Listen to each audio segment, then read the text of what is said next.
将密匣呈上来。呈密匣。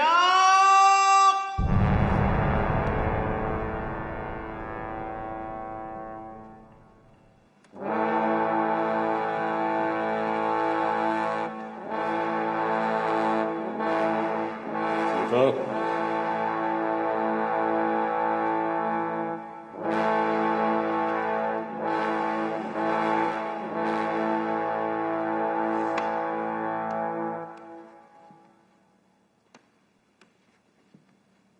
宣旨：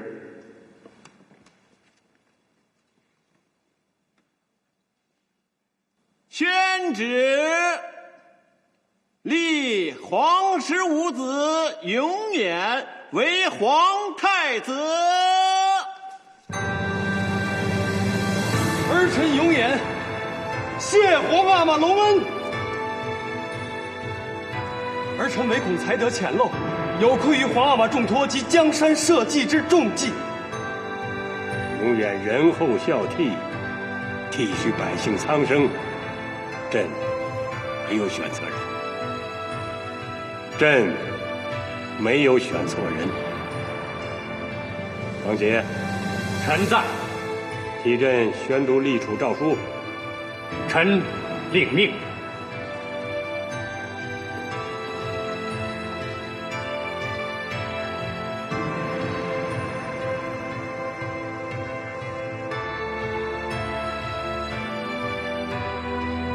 奉天承运，皇帝诏曰：立皇十五子嘉兴王永琰为皇太子，艺名永琰，恢复康熙旧制，以裕庆宫为皇太子专邸，赐额继德堂，定于明年正月禅位，行授礼，改元嘉庆，以明年丙辰为元年，钦此。儿臣永琰谢皇阿玛隆恩。吾皇万岁万岁万万岁！永琰，上前来，接受贺拜。这。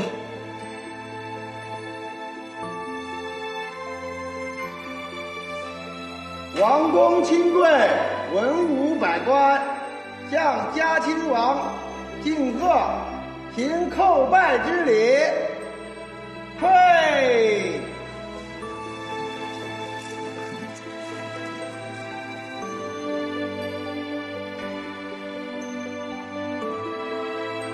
不行。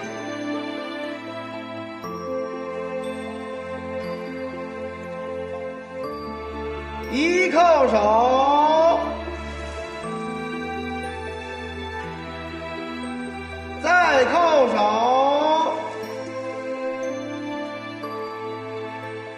三叩首。王爷，你先下去。都下去吧。是。王爷。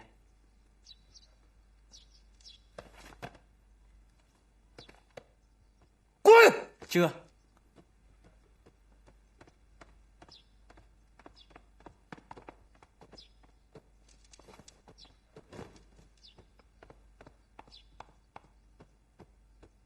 王爷喝茶。喝什么喝？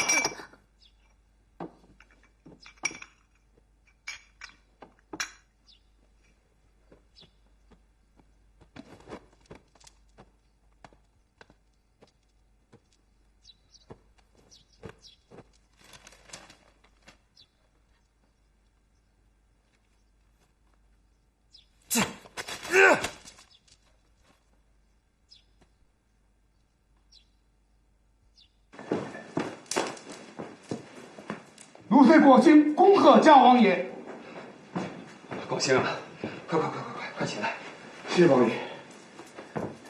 王爷，您远赴圣京，奴才每日焚香默祷，甚是想念。我在圣京，心里何尝不挂念你们呢？来，坐下说。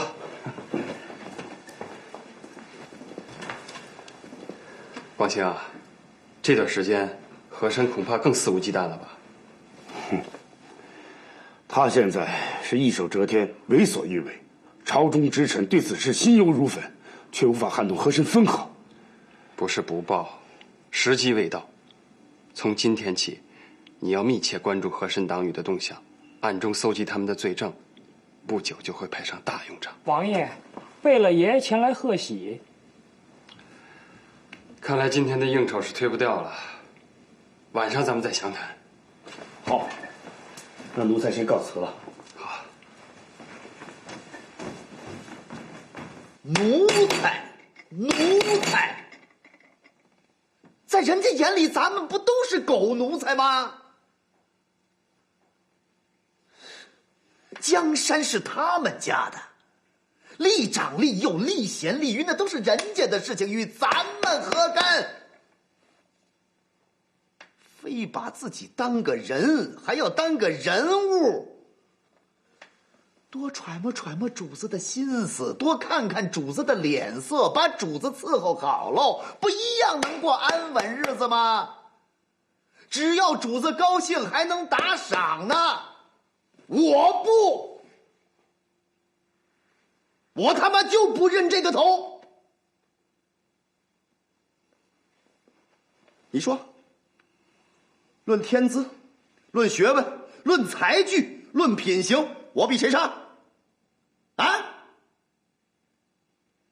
凭什么我就得低眉顺眼当个奴才？我不服，我他妈就是人物。我是当不了主子，那主子也得听我摆布。你看看你们，啊，你看看你那个德行，还有你低眉顺眼，这就服输了，啊，这就灰心了。永琰还有3个月才登基呢，就算他登了基，皇上还不知道训政多少天呢。这个宫廷风云嘛，向来是变化莫测，不信你们等着瞧啊！看我翻云覆雨的手段，指不定鹿死谁手呢。我们信，我们信。何大人雄才大略，一定能稳操胜券。这还不是句空话大话。动动你们的脑子，你们想一想永兴的伤心和失望，就该知道这里边有多少文章可做。对，大有文章可做，大有文章。永兴能咽得下这口气吗？啊？只要他在这里边下一点功夫，必成他和永琰的两虎相斗之势。无论结果如何，伤心的都是乾隆爷。只要那样，永琰这个皇上就甭想干得下去。对呀，对，何大人说的太对了，此计甚妙。老爷，皇上派人请您到御花园宁香亭品茶，请您即刻动身。知道了，马上就去。这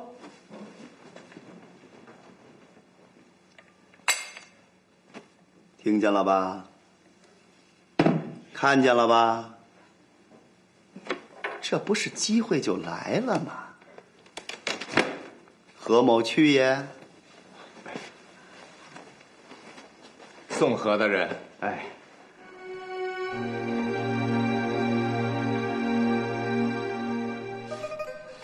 立储的事尘埃落定了，朕就没什么可担心的了。明年禅位以后，军国大事就交给永琰去办，像这样闲在的日子，那就多了。是啊，皇上。皇上为江山社稷操劳了半生，过这神仙般悠闲的日子，原本也是应该的。只是皇上，家王爷毕竟还是年轻啊，才干尚需磨砺，威望也要慢慢培养。万一遇到大事，恐怕还是要皇上您亲自做主啊！有永琰处理不了的事情，朕当然是责无旁贷了。和珅呐，你说立储一事，朕的决断是否妥当呢？皇上圣明，皇上高瞻远瞩，深思熟虑，自然是圣明非凡。和珅心智短浅，实在是猜不出皇上心思之一二。那你心里怎么想的？说出来让朕听听。啊，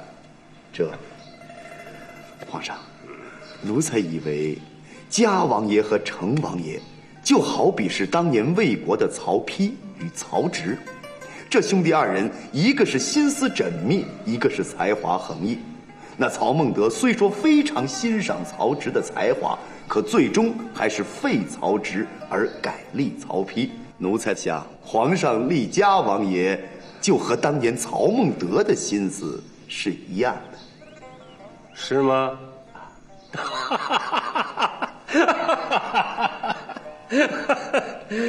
哎呀，和珅呐，和珅，幸亏朕知道你呀，不是正途出身，对汉人的典故一知半解，难免隐喻失语，所以朕就不追究了。否则的话，就你这么一比，你脖子上的这个脑袋就得立刻搬家。皇上，奴才谢皇上不杀之恩，奴才实在是学识太浅，望皇上赐教。这曹操是无君无父的一代奸雄，能跟朕比吗？曹丕阴质奸诈的小人，能跟永琰比吗？哎，我说和珅呐，是不是你心里就是这么以为的呀？啊？禀皇上，奴才实在是才疏学浅，奴才再也不敢卖弄这一知半解了，再也不敢了。不是故意的就好，起来吧。谢皇上。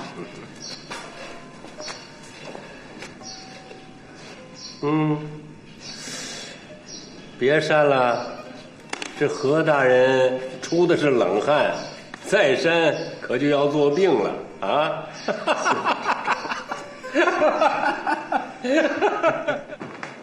永明贝勒、永璇贝勒、德郡王、成亲王、陆亲王。王爷，各府的亲王贝勒、贝子，除了成亲王和定亲王外，都来道过喜了。定亲王绵还在回京的路上，自然是来不了。其实我现在最想见的是11哥呀，我一直都在等他。如果能借此机会弥合嫌隙，那该有多好啊！这天还没有黑，说不定成亲王已经在来的路上，一会儿就到了呢。但愿如此吧。如果他真能来啊，那就是我今天最高兴的事儿了。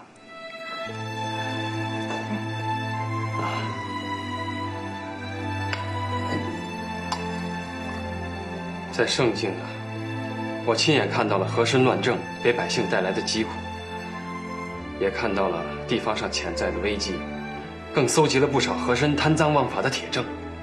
太好了，不出1个月，就会有几位直臣联名向父皇上奏一份内容详实的奏折，弹劾和珅。果真如此，就是国之幸事。广清啊，你要暗中联系更多对和珅胡作非为早已经反感了的大臣，准备策应。奴才明白。王爷，有人来贺。是11哥吗？不是成王爷，是何大人。他来干嘛？王爷，您不妨套套他的底。也好，把他请进来。这，王爷，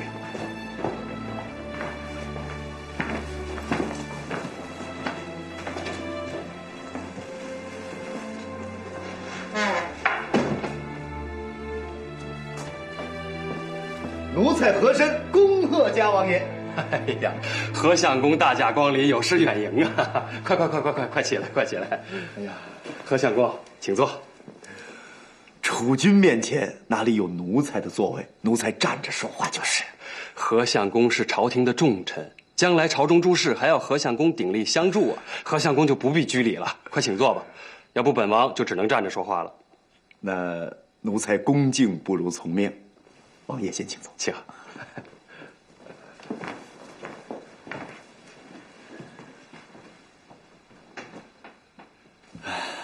嘉王爷，首先奴才要求嘉王爷恕罪。本来奴才是想第一个到府上来拜贺的，不想皇上找奴才商量几件10万火急的军国大事，结果就来晚了。哎呀，何中堂能抽身前来，本王已感万分荣幸啊！中堂何罪之有啊？嘉王爷，还记得上次奴才给您敬献如意的时候，那个时候奴才就看出嘉王爷您有帝王之相，今日果然是如愿以偿，奴才深感欣慰啊！本王能得到父皇的信任与重托，何中堂功不可没，这个本王心里是永远不会忘的。嘉王爷，奴才呢也不敢贸然领这个功，不过事到如今，有几件事情，奴才不能不给您提个醒儿啊。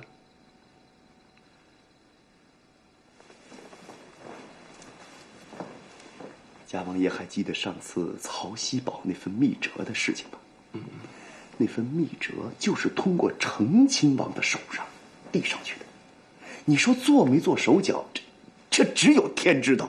反正奴才知道的就是，就是因为这份折子，让2位贝勒爷差点反目成仇。哎呀，这件事已经过去很久了，不提也罢，不提也罢。来人呐，给何相公上茶。不了，嘉王爷，奴才还有事，奴才先告退了。哦，那就不留何相公了，慢走慢走。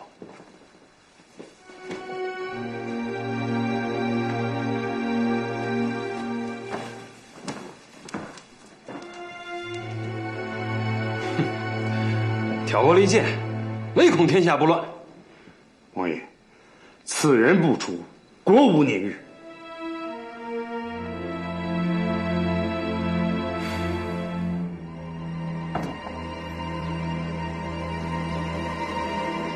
王爷，坐吧。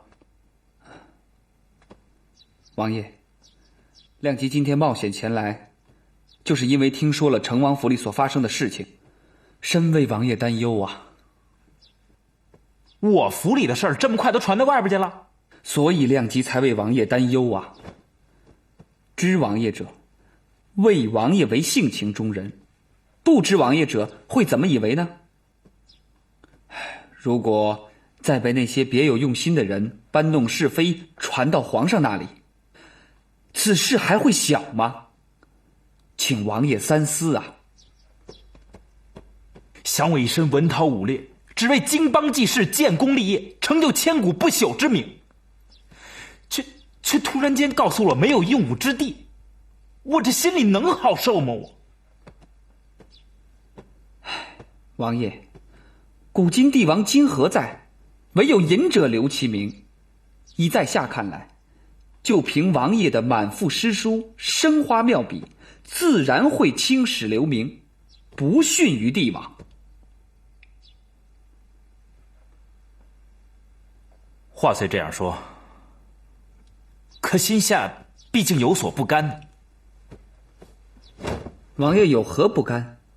王爷试想，一方面是为江山社稷担负重任，每日里被军国大事缠身，夙兴夜寐，殚精竭虑；而另一方面呢，则是闲云野鹤，纵情山水，吟诗填词，成就一家之言。二者相比，自见高下呀。听你这么说，倒是我自个儿钻牛角尖了。这个嘛，在下不敢妄评。不过依我看来，世间少了一位帝王，而多了一位诗人，多了一位书画高手，这可是一件更合算的事儿啊。也算亮吉的一份私心吧，否则以后亮吉还能找谁来谈诗论画呢？谈诗论画，哼！自从父皇下了禁令以来，你我已经许久没在一起谈诗论画了。每每想起，心中颇为怅然。王爷，在下新近又添了几首新词，今日到府上来，就是特意向王爷讨教来了。讨教不敢当，你我倒是可以彼此切磋一番。好啊，请。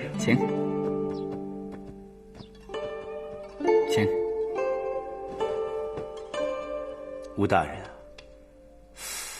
奇怪呀，怎么这个永琰当了太子以后，反倒见了我比以前更客气了？你看，以前他见我叫我何中堂，现在反倒叫我何相公了。那是不是他如愿以偿之后，他想起来您前些日子送给他的象牙如意了？兴许，要么就是前几番较量，他领教了我何某人的厉害。说不准。不过呀，吴大人，我一直觉着永琰这家伙不简单，城府颇深呐。兴许是他小小年纪就悟出了韬晦之道，懂得收敛了呢。言之有理。不过对嘉亲王咱还是多留几个心眼儿啊，毕竟他的师傅是朱师君，您的死对头。而且嘉亲王在盛京期间曾与宋云以及曹锡宝等人有过秘密来往，会有什么举动很难预测呀。要真是那样，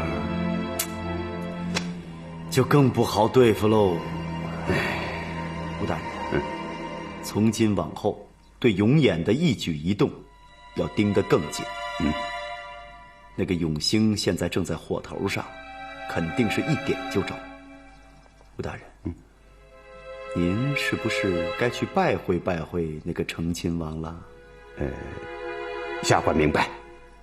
那我现在立刻动身。有劳有劳。告辞。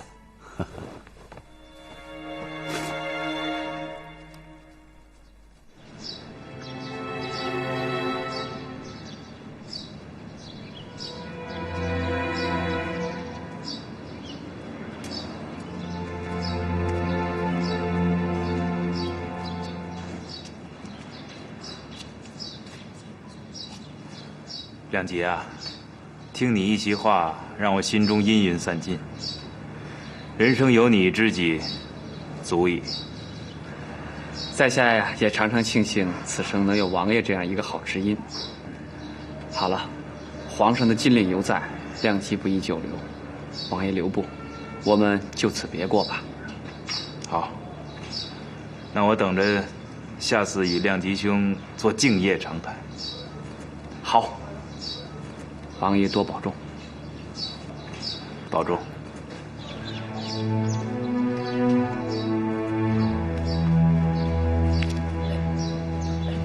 好，慢点啊。起轿。走。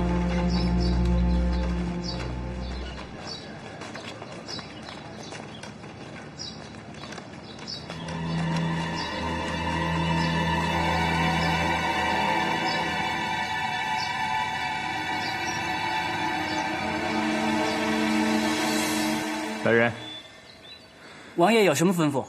一会儿叫人把饭送到我书房里头，本王有点饿了。好了，这，让厨房快点做出来，早些送进去啊。这，快点啊！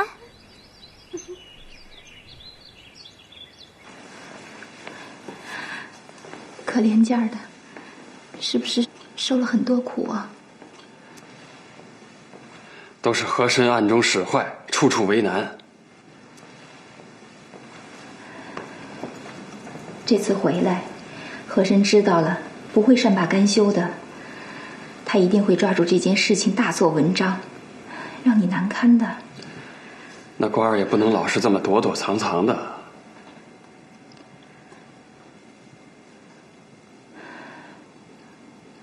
这个，我来想办法吧。师妹，嫂子来了。师妹好。嫂子，你这是怎么了？丑成这样，什么事儿啊？来，您坐。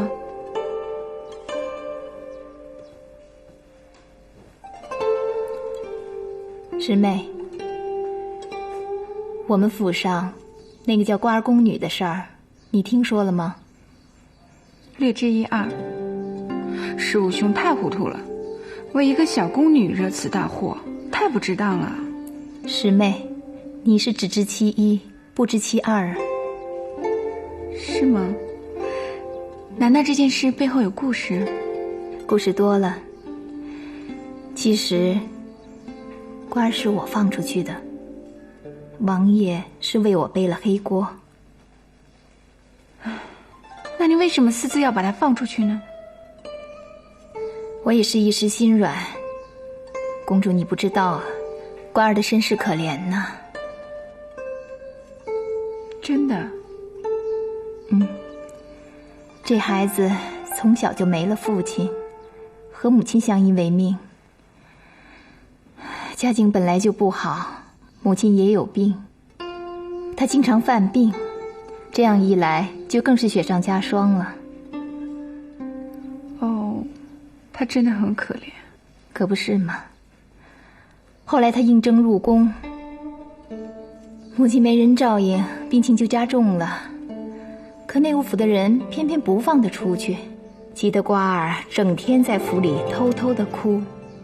我是没法子，所以就想了一个办法，偷偷的把她放出宫了。如此说来，你放她出去也不是多大的错啊。宫里有宫里的规矩，对王爷的惩罚是重了些，我也没什么怨言。可凑巧的是，王爷在去盛京的路上偏偏又遇见了他。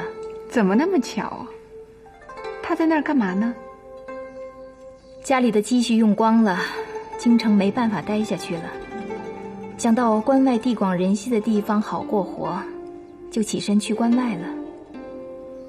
哦，那十五哥没有帮帮他呀？怎么帮啊？在路上，他和他母亲又走散了。一个孤身小女子，就是给他银子，他也没法子过下去呀。唉，你是五哥想来想去没法子，才把他带回来了。那不挺好吗？换了我也会这么做。好是好啊，可别人不这么想呀。公主，你想啊，王爷就是为了他才在父皇面前受重罚的。要是别人看见王爷把他带回来了，在父皇面前说几句闲话，这不是又是一场大灾祸吗？所以瓜儿回来以后啊，只能躲躲藏藏的。我和王爷呢，也是整天提心吊胆的，生怕被别人看见。唉，这样下去怎么才是个头啊？这2天都把我给愁坏了。嫂子，别愁了。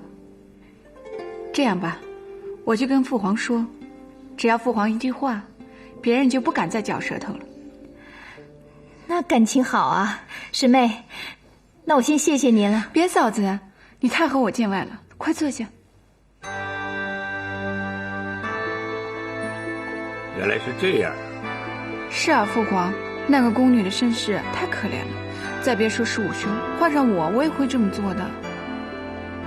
看来真是错怪永琰了。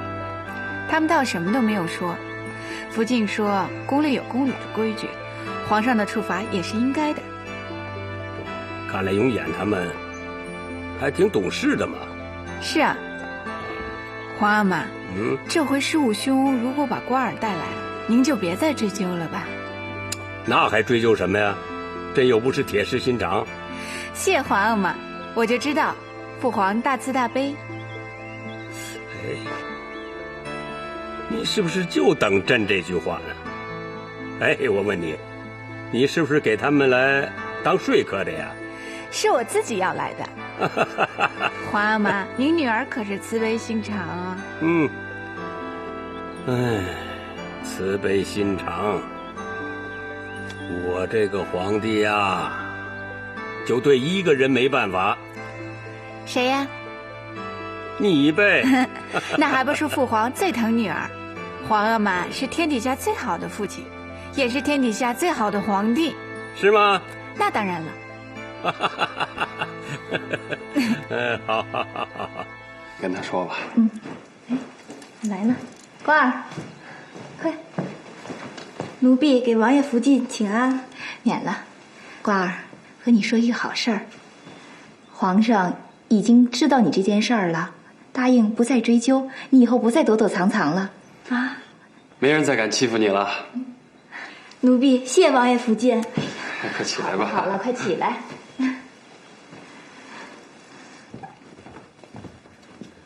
牛奶奶吉祥。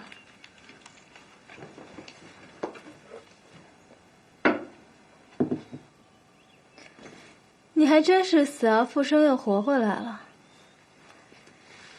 这王爷对你可真够上心的啊。王爷、奶奶、牛奶奶对奴婢的恩典，奴婢这辈子都报答不完。别把我扯进去，没我什么事儿。我可不贪这份功。都下去。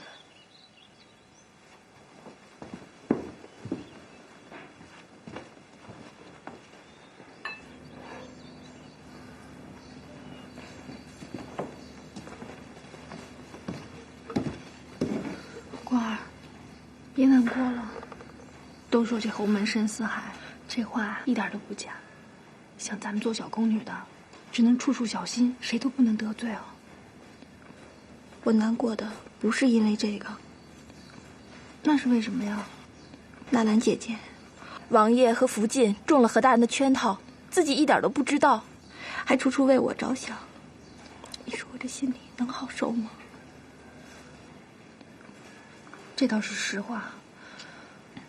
瓜儿，你可不能欠他们太多了，当心几辈子都还不完啊！走吧，回去了啊。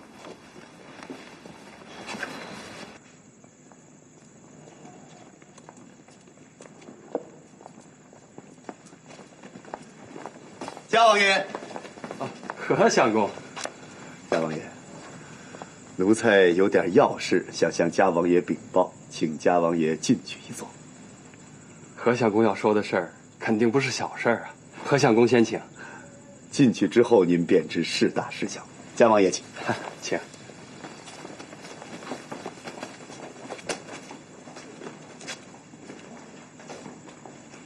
嘉亲王，为臣的真是不好办呀。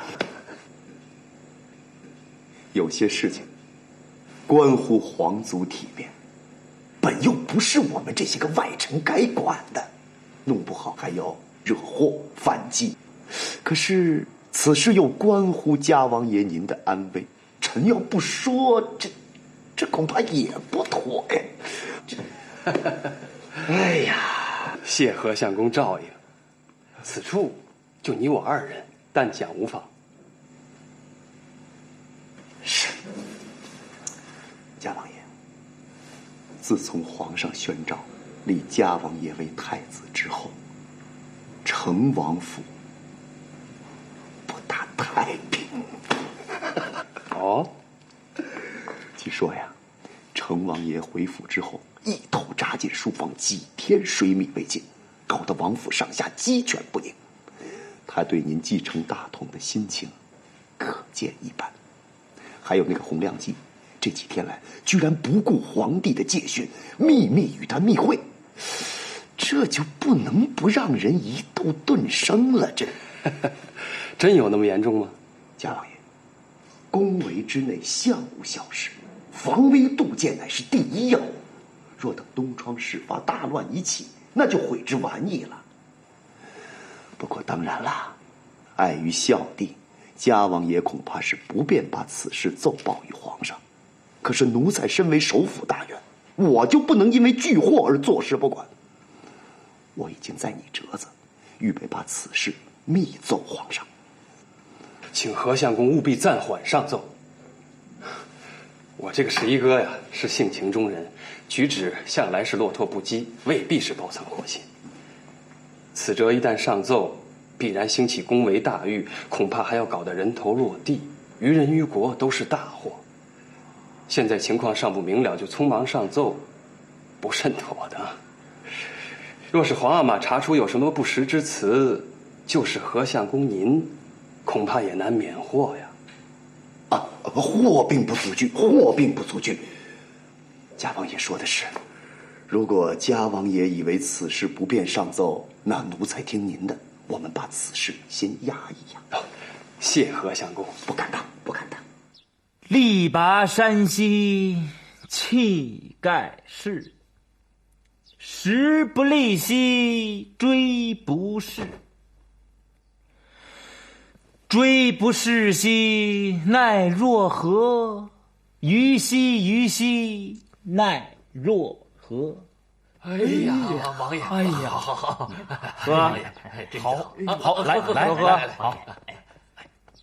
王爷，家王爷来了。他来干嘛？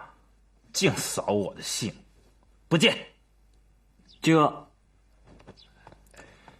你们愣着干嘛？喝酒啊！来，今天谁不喝醉，谁不许走啊！喝酒。王爷您别。十一哥好兴致啊，喝酒也不告诉我一声，我正想陪你喝一杯呢。狗奴才，净扫我的兴！奴才该死。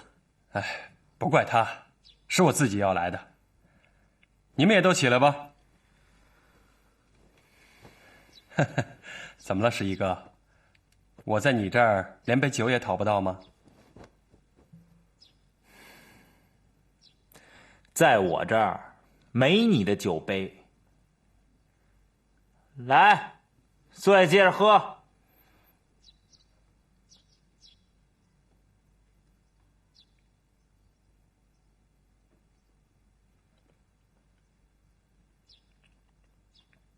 干嘛去？干嘛去？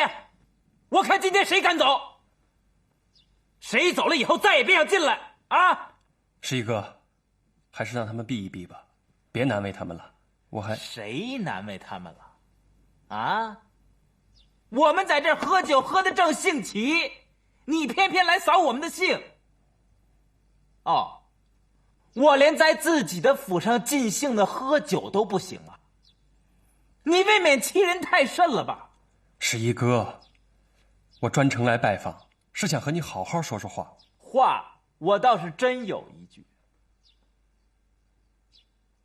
将来等你以后登基当了皇帝，请勿赶尽杀绝，啊，拜托了。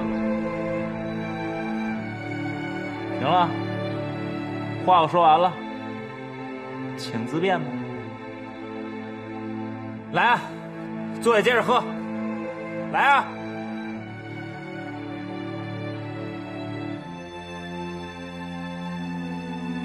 看来我今天的确是扫了你的兴。不过十一哥，这酒啊，还是少喝为好，喝多了人就不清醒了。告辞。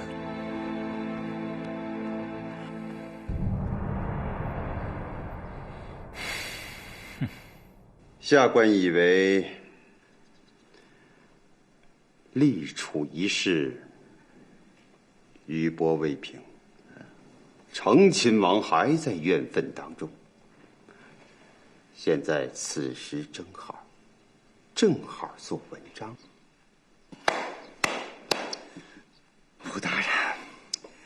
吴大人与我真是心有灵犀呀，吴大人。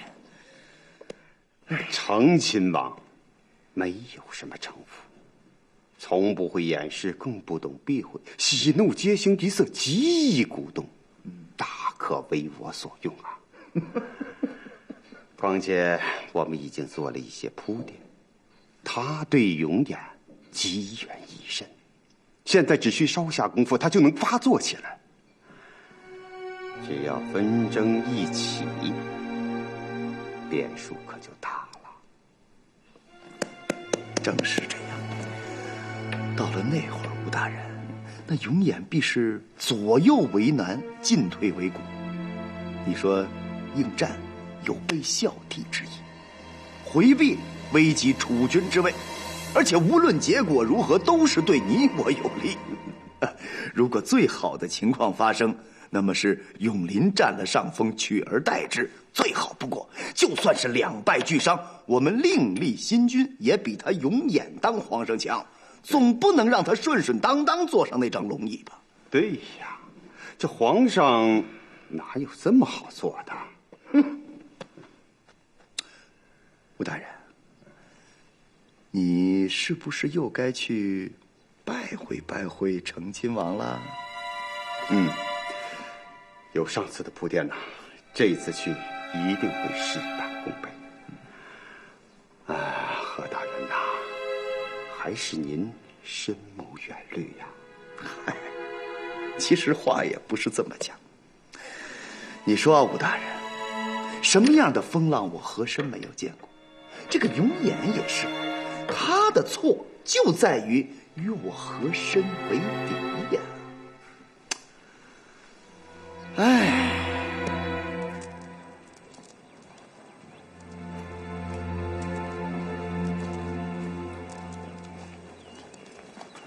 皇兄，和珅及其党羽这几天都在蠢蠢欲动，你要设法暗中盯住他们的动向，随时向我禀报。另外也要留意成亲王府的动静，一定要注意你自己的行踪，不要授人以柄。奴才明白。